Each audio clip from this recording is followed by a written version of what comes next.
Good morning, everyone, and welcome to this Ocean Plugin for Petrel webinar series. Today, we're going to have a multidisciplinary webinar on Geo2Flow. Geo2Flow comes to us from O'Meara Consulting, and Dan O'Meara will be our presenter today. I'd like to remind everybody as well that the webinar is being recorded, and also the webinars are available for you on the Ocean Store. You can see what is coming up. If we go to the Ocean Store page, you can see at the top of the Store Plugins page a Plugin Webinars link, which will point you to the schedule for webinars and also to the recordings of webinars we have done already. During the webinar today, we are recording this webinar and we will hold questions and have everybody's phone line muted until the end of the webinar. At that time, if you'd like to ask a question, you can do it by typing your question into the chat window. And in fact, I recommend if you have a question during the webinar, type it into the chat window when it comes to you so that we will see it and we'll be able to relay that question on to Dan at the end. Or at the end, you can raise your hand using the participants panel. There should be a raise hand button at the bottom. And when you raise your hand, I will unmute your phone so that you can then ask a question and it'll come across the audio in this case. So without any further ado, I'm going to turn the presenter's role over to Dan, and Dan will share his PowerPoint and Geo2Flow and also Petrel. And while he does that, we'll get things ready here. Okay, Dan, you are now the presenter, so if you would please share your PowerPoint and we can get started.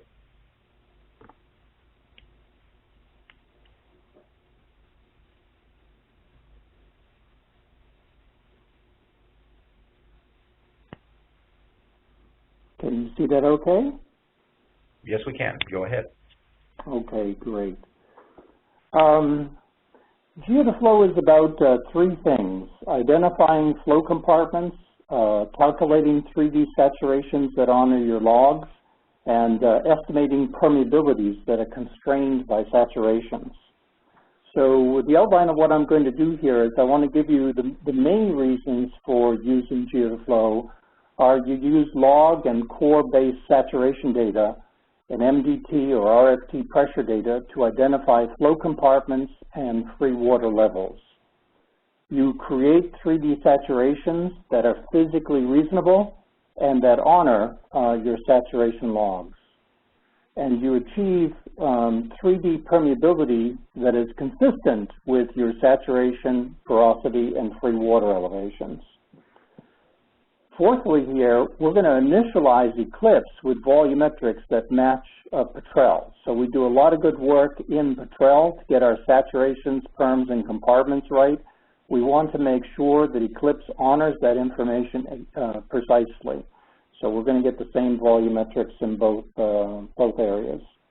I'll give you a demo of Geo2Flow later, and I'll show you how you can check your models to see how well you're doing in terms of evaluating whether your 3D saturations actually match your upscaled saturation log. So first of all, let me say that Geo2Flow here offers a best-in-class for compartment saturations and perms. And so we combine both the science and the technology. So if you want contacts here, the contacts are sales at Geo2Flow or support at Geo2Flow. We actually offer about four different things. One is the software, which I'm going to be talking to you about today.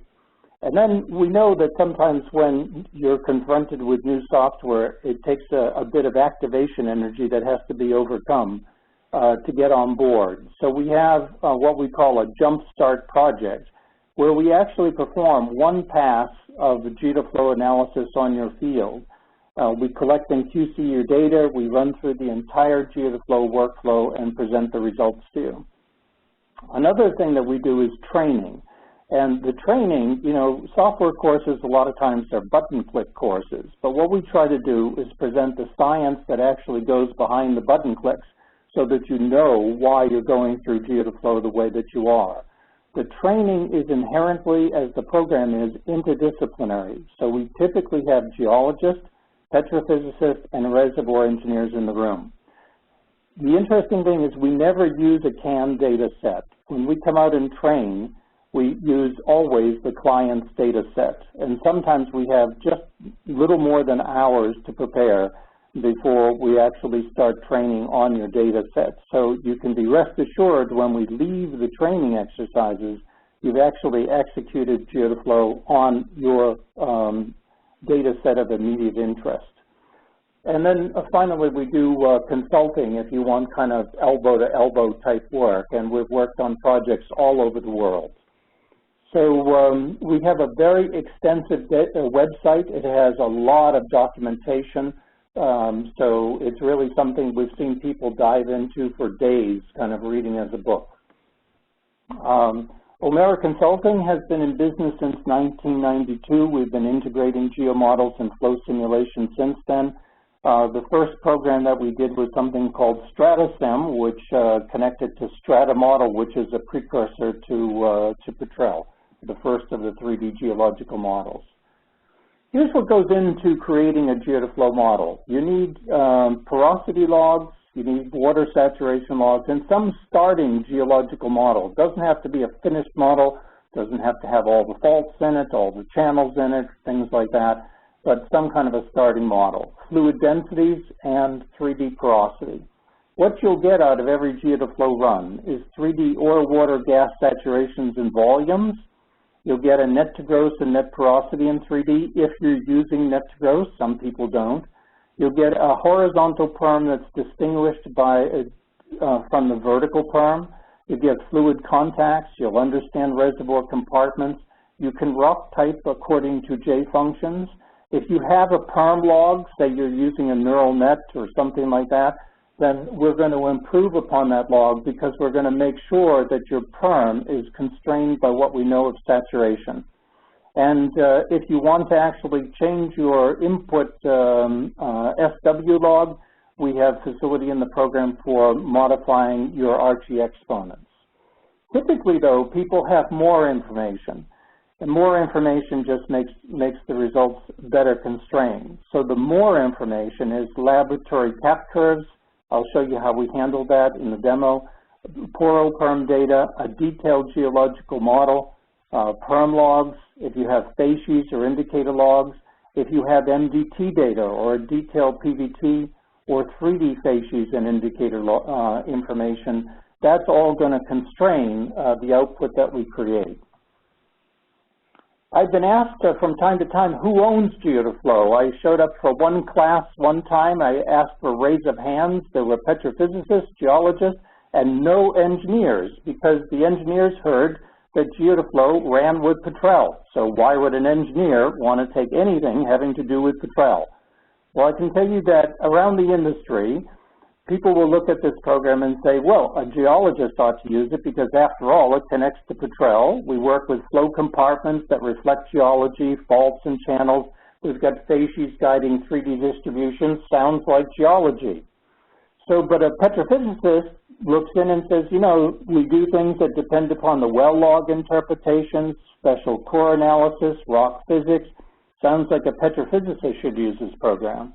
Or an engineer looks in and says, wait a minute, you said it's connecting to a simulator. It's going to go into Eclipse. We're talking about PBT, MDT, RFT measurements, reserves estimation, upscaling, history matching. That sounds like engineering. So, but truly, what we find in the industry is we've got champions at various companies in all three disciplines, but our target is the asset team. And in one course that I gave, which had the chief petrophysicist and chief reservoir engineer for the company in the course, I got this quote at the end. If we do it right, we're going to involve all three disciplines because it's truly interdisciplinary software. A question arises, when do you use GeoDaFlow? Well, I'd answer, whenever your modeling involves compartments, saturations, and perms. And come to think of it, when doesn't it? So, when do you want to learn about reservoir compartments? Do you want to do it early in the modeling, or do you want to be surprised after committing to a development plan that involves a lot of expensive wells? How are you modeling saturations and perms? They're actually coupled and must be modeled together. And it's amazing that people use scripts for saturation and perms because they would never in a million years use scripts for porosity and facies. GeoToFlow also fosters the cooperation across the disciplines, as I mentioned before. So how do you know that you've got a problem with your model? I'm going to show you a quick and dirty cross plot that we put together for you that gives you a sense of when there's a problem. And we hear a lot that we have a problem. It's called the Compare Upscaling module of GeoToFlow. It'll allow you to do a quick evaluation. On the x-axis, we plot an upscaled well log, and on the y-axis, we're going to plot the 3D property for cells penetrated by the wells. And if you cross-plot a 3D porosity versus the upscaled porosity log, in general, most models show a reasonably good fit, if not a perfect match. But if you cross-plot the 3D saturation versus the upscaled saturation log, and I really encourage you to do this, most models created without GeoToFlow show a poor match.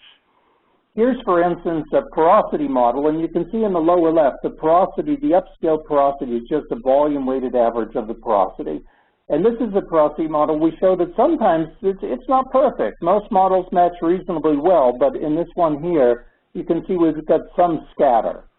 Now, to discuss saturations, I need to give you a little quiz here. I've got 10 log measurements, and they're in a Petrel cell, and there's a half point in the Petrel cell, which is the dotted line. The bottom 5 log measurements have an SW of 0.2. The top have an SW of 1. We're above the free water elevation. The question is, what is the average saturation in the cell, or the upscaled saturation? Because that last plot, we're going to look at 3D property versus an upscaled property. This is multiple choice. So which one is it? A lot of people would say 0.6 because they add the 0.2 to the 1, they divide by 2, and they get 0.6.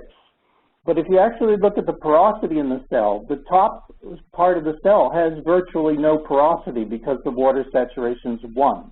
So the pore volume is all located in the bottom.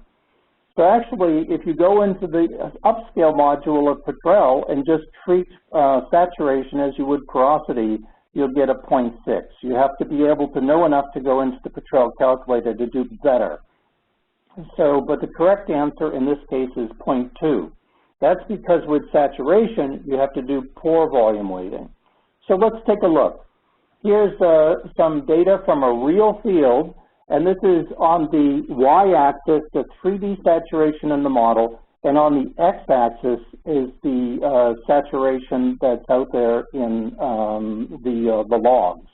And you can see it's a real mess.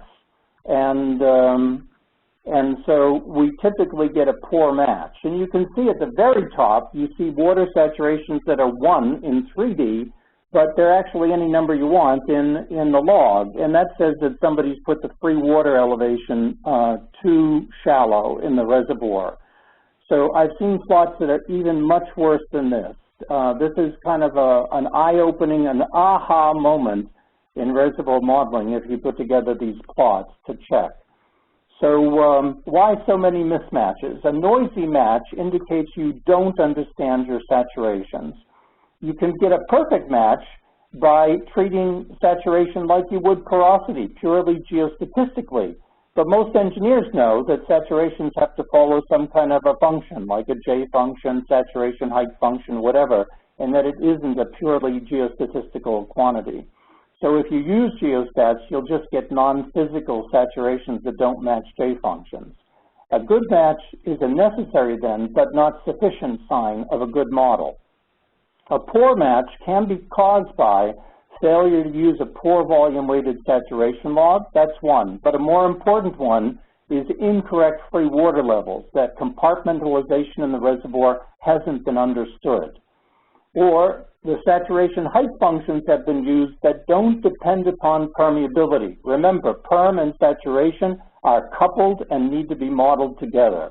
Or there's a failure to consider variability in petrophysical interpretations. Typically around the industry, I see one water saturation log in Petrel models, whereas there's dozens of porosity, perm, facies, but evidently the petrophysicist gets it right every time, at least according to what you'll see in a lot of models. So another assumption is that the lab functions apply to the upscaled model. That's a leap of faith and one that we don't make in GeoToFlow. So I'm now going to show you a GeoToFlow demo. So I just need to go up here and share my Petrel, and I need to share GeoToFlow. And so what we have here, what I'm going to do is show you the output that you get in a typical GeoToFlow run. The first thing we do is under Processes, I'm going to go down to GeoToFlow and put up what you typically do in order to generate a run. So you see this dialog that's come up, and one of the things at the very top is it says we're going to create an Eclipse simulation. The other thing that I'd like to show you about the Run 3D calculation here is you'll see at the bottom it says number of threads. This is very important because the calculation can be very time consuming. We've had some reservoirs that take several hours. And so, but we can run in parallel, and there's no extra cost for that. You just fire it up with the maximum number of threads you want to be using on your computer. After this simulation, you'll get results that, like I show in the picture here in the 3D viewer, and I'm scrolling through my Models tab, and you'll see here there's a GeoToFlow run number 7. It's a process that was fired off. And you see all the output that we get. We get a lot of 3D output, and I'm showing the saturations. Another important one that we get is the horizontal perm. This is the perm that the engineer is going to want in order to match his well test. And that's different than the vertical perm. See how the colors got cooler here? I'll go back to the horizontal and then back to the vertical. We actually calculate both in GeoToFlow. So let's see, this is a 3D window. We find that when our users get this information, we find them plotting J versus saturation, because if you've got the porosity and perm for a cell and the height above free water and its saturation, you could make a J function plot, but using 3D variables, which Petrel allows you to do. So here is the result of that plot, and you can see that we get these J-like shapes here. And so that's important, because if you're just using geostats to do saturations, which God help you, I hope you're not, then you would never honor the functions that we know have to be honored from laboratory investigations. And so here we get J-like shapes. So this, once again, is on the y-axis a 3D property that's plotted versus the water saturation. Here is the vertical perm compared to what we call the J-perm, which is a geometrical average perm. And here is the horizontal perm, higher than the vertical perm. And here is that J-perm as a function of the porosity. You can think of these as poro-perm cross plots. So now the next thing I want to do is I show you how once we've fired off a GeoToFlow run, GeoToFlow creates a lot of logs. You can see the list of logs over here. And I'm an engineer, and when it comes to logs, I find it difficult to make kind of a well-sectioned window in Petrel. So let's see. So what we've done is in GeoToFlow, we bring in these logs from the GeoToFlow calculation, and then we automatically can build a well-sectioned window. So here in this well-sectioned window, you see things like the RTMNN. If you've allowed it to vary, you see the comparison between the input and output saturations and so forth. Now these logs show up over under your global well logs. If I scroll through them, you'll see there's a GeoToFlow run number 7, and then I'll open this up, and these are the logs that I've displayed over here. So if I say toggle off the RTMNN, you see they disappear from the well section window. So the next thing I want to show you is when you do the GeoToFlow run, this is very important for the engineers, because we actually create a simulation case. So that's under Process Simulation. You can see the way to read this is GeodaFlow run number 7, Eclipse 100. Here are the three-dimensional properties that we tell Eclipse to grab from our Petrel run. And here are the different rock types. Now, most engineers would go, you know, I don't like using more than 3 or 4 rock types. Just to show you here, we've got like 14 different rock types, and there's no problem using them. Those rock types, the rock properties for them are described over in your Input tab, and let me just open that up for you. And so, for instance, if I put up a function window here, and I just look at my rock properties, then here are for GeodaFlow run number 7. Here is like an imbibition and a drainage relative perm curve that gets sent over to Petrel automatically. So that makes your life very easy because you're going to initialize Petrel automatically.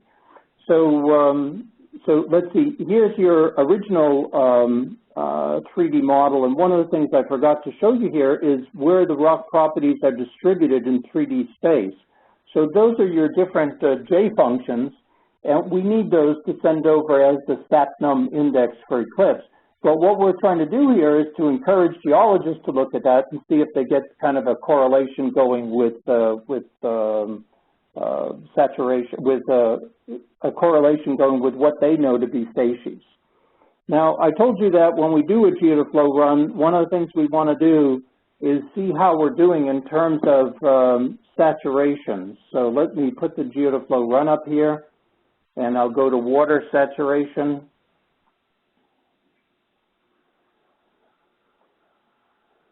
And you'll see here that this is your water saturation in 3D, and this is the water saturation that has been obtained from your well log that is pore volume weighting. And so we even get concerned when we see a point like this one point that's off the curve. And so we've got a nice little facility. I double-clicked on that point, and you can see here it comes from this IJ location in your 3D model. The porosity, the property value here, the water saturation is 0.58. The upscale value from the log is a little bit different. And so you can actually investigate down here. You see how many values went into that upscaled value. There were actually 30 values of the log that went into that upscaled value. So let's see, I am kind of running late on time, so what I'm going to do is I'll stop here in terms of the demo. So let me just put Petrel away, and then come back here to the PowerPoint and just say, in wrapping up here, when it comes to reserves, you have to ask yourself the question, why wouldn't you be using the best? It is amazing to me that I see people using scripts, or I see saturation disconnected from perm, or I see evidence of compartmentalization in reservoirs. That's the #1 reason to write down your reserves. And it's because people have used simplified methods, one-off methods, calculator-type scripts, spreadsheets, things like that. And if there's a method for getting the saturations, the perms, and the porosities, the saturations, the perms, and the compartments correct, you have to ask yourself, why wouldn't you be using that method?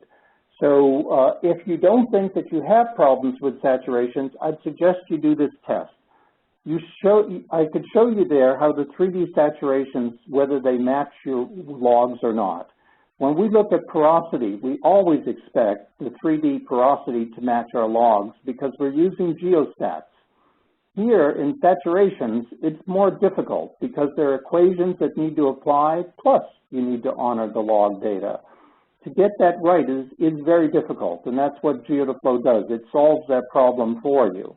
But to see whether your 3D saturations right now are matching your logs, then it's easy to check with the Compare Upscaling module from GeodaFlow, or if you want, you can just send us your Petrel model for a quick evaluation. We do this kind of thing all the time. And because then I don't have to know whether you use saturation height functions, whether you use scripts, whether you've used a neural net or whatever.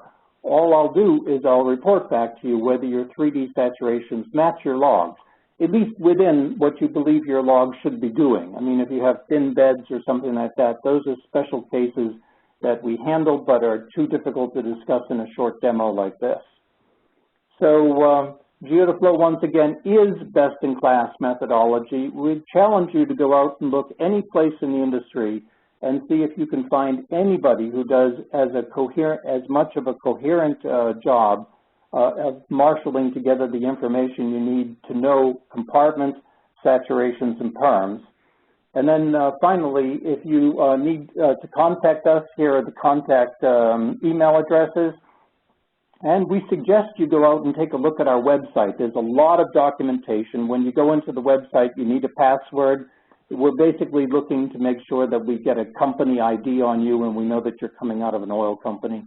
But basically, that's a quick demo and an overview of GeoDaFlow. So at this point, I'm open to questions. Thank you, Dan, for your fine presentation. Appreciate all the information that you provided and the lessons that go with it. If there are any questions for Dan, there are two ways to ask. One way is simply to enter your question in the chat window for WebEx, and we can relay that question on to Dan. Or if you'd like, go into the participants panel for WebEx, and you can use the button at the bottom to raise your hand, and at that point I can unmute your phone so that you can ask your question. So do we have any questions for Dan? I'll give you a few seconds to indicate one way or the other. Dan, I'll ask you a question while they're deciding if they have one. You mentioned that you, at the top of the slide, you can send your patrol model for a quick evaluation. What kind of turnaround do you typically have on something like that? Believe it or not, Keith, if we're at the company, we do it live. Okay. So like if we visit somebody, then we'll just take their model and we'll do this quick evaluation for them. They get the answer within minutes. If they send it to us, you know, sending a model to us, all we need is a confidentiality agreement to cover, you know, the model getting FTP'd to us. So, but we get back to you within a day. It's very quick and easy for us to do. And you know, if you're thinking of a model, then these models that you're thinking of are usually things that people have hot interest in, and those are actually the kind of models that we use in the classroom. So as I say, we never use canned data, and we'll ask for those kind of models like a week ahead of time, and here's the only reason. Because we'll do the quick evaluation in less than a day, and then supposing there's quality control issues with the model, we don't want to embarrass somebody in a company by starting up a class and having to drudge through, you know, finding out that the porosity in half the wells are in fraction and the other half are in percent, something stupid like that. So what we do is we interact with the person ahead of time, make sure any QC issues are addressed, so that we're ready to go first thing in the morning when we start teaching a class with their data. And as I said, we never teach with the canned data, so at the end of the class, they actually have a GeoDaFlow model that's been created, a Petrel model, an Eclipse model, created on their data. Oh, very interesting. Thank you. Well, I think looks like you've answered everybody's questions in your presentation. I'm not seeing any come through the chat window or any hands being raised. So I think there's one that just came in, I saw. Did you see that? I can't see it. It just disappeared. Oh, I wonder if they send it to you privately instead of sending it on to everyone or on to me. Oh, well, I won't mention this person's name, but he says, as you pointed out, I, as a reservoir engineer, will never accept a model that has more than 8 rock types because it will not be possible to history match it efficiently, and actually there is no engineering reason to have that many. Is there a quick way in GeoDaFlow to reduce the number from 14? What I did here is I actually showed 14 just to show you, just to show engineers that, you know, a lot of engineers don't like multiple rock types because They know it's painful, you know, to work with them, to get them into Eclipse. We do all of that for you. So, but certainly, you know, I've typically seen like 5, 6, 8 different rock types, not 14. We went a little over the top here just to show engineers particularly what we can do, that it's so easy to do. Now, this person mentions history matching. Here's the thing. Imagine if you're history matching and you're not honoring your saturations, you're not getting your perm right, you're not getting your compartments right. In other words, you haven't used GeoDeflow. You're starting off with a model that's inherently inconsistent. GeoDeflow is going to ensure that when you go to history matching, you always start with a model that's consistent with all known data in the reservoir. So what we've found again and again is when people do history matching, they can narrow down on things much faster. It takes less time to history match because after all, if you're honoring everything, you know, if you've made a consistent model, you're really ahead of the game. You know, so let's see. So I hope that addresses, I won't mention the person who said this, but, oh, it says now to everyone. Okay. Yes, it is to everyone. Okay. Is there a quick way? And yes, when you actually go in there, you get to choose how many J functions you want to use to describe the reservoir. So it's fairly dead easy to do that. But one of the things I could show, let's see, let's see, can you see this, what I'm putting up, Keith? Yes, we can. Okay, then here are our cap pressure curves on the one hand that we have for this reservoir. And I'll just turn all of them on so that you can see what the capillary pressure data looks like. There it is right there. Okay, and we have a very quick way to group the data. So let me say, I'm going to go in here and group it. And so it went through these 17 curves, and it found that these curves look most alike. And now I open up this grouping tolerance, and now it finds these curves are most alike, or these curves are most alike. And that depends upon your grouping tolerance. Okay, and then once you've done that, you've now characterized a number of capillary pressure curves into one J function. So this is a very powerful tool that we have in GeoDeflow. We find that if you have like, we've had 405 J functions, we've had 405 capillary pressure curves on one field. We've had several hundreds on other fields. And so if you have that many, then you definitely want to be able to narrow down your cap pressure data into a limited number of J functions, as this person suggests, maybe just under 8 very quickly. I hope that answers his question. I think you probably have. Yes, he says, yes, you have. So okay, do we have any other questions for Dan while we have him on the line? Okay, well then, based on our time, I will thank everybody for your kind attendance, and also thank you, Dan, for a very nice presentation and introduction to GFO and all the capabilities of it, or I should say some of the capabilities of it. Again, if you care to replay the webinar, the recording will be posted on the Ocean Store later on today or tomorrow. It'll be available there for playback, and of course with that, you also have the email addresses that Dan provided, so you can contact him directly to get further information on this plugin. Thank you all again for your attendance, and have a nice day. Thank you, Keith.